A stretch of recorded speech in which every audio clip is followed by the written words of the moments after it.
ल हेर्नुहोस् दिउ दामनको समुद्र हेर्नुहोस् हजुर कस्तो मजाको छाल आइरहेछ हैन कति आनन्दसँग ल हेर्नु त समुद्रको छाल कति पर छ ल हैन दिउ दामन भन्ने ठाउँ हो यो है यहाँ हेर्नु त नेचुरल ल हेर्नुहोस् समुद्र कस्तो मजाको छाल छाल छाल समुद्रको छाल हेर्नुहोस् बढी ल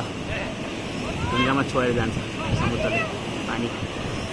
समुद्रको छाल समुद्रको छाल छाल छाल समुद्रको छाल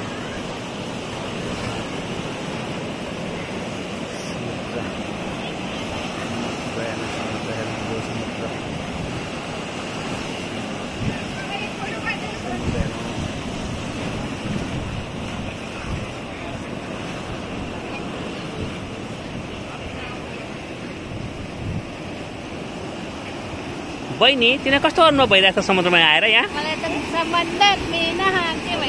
हो खुसी लागिरहेको छ एकदम त्यो सेकेन्डचोटि आएको है ल म त फर्स्ट टाइम आएको अनि हजुरलाई कस्तो लागिरहेको छ अनुभव एकदम राम्रो लाग्यो यहाँ छोड्ने मन लागेन है कस्तो चिसो हात चलेर ल छोड्ने मन लागेन बसिरहनु मन लाग्छ है के गर्ने त हामी त्यस्तो पऱ्यो अर्को वर्ष नै आउनु पर्ला है फेरि आउनुपर्छ है त ल भेरी नाइस आहा कति राम्रो सिन ल समुद्रै समुद्र हेर त पुरै ल छाल हेर छाल छाल समुद्रको छाल आँखाले भ्याउनेसम्म समुद्र छ ओहो ल सो नाइस कस्तो राम्रो छ र यो साइड पनि छ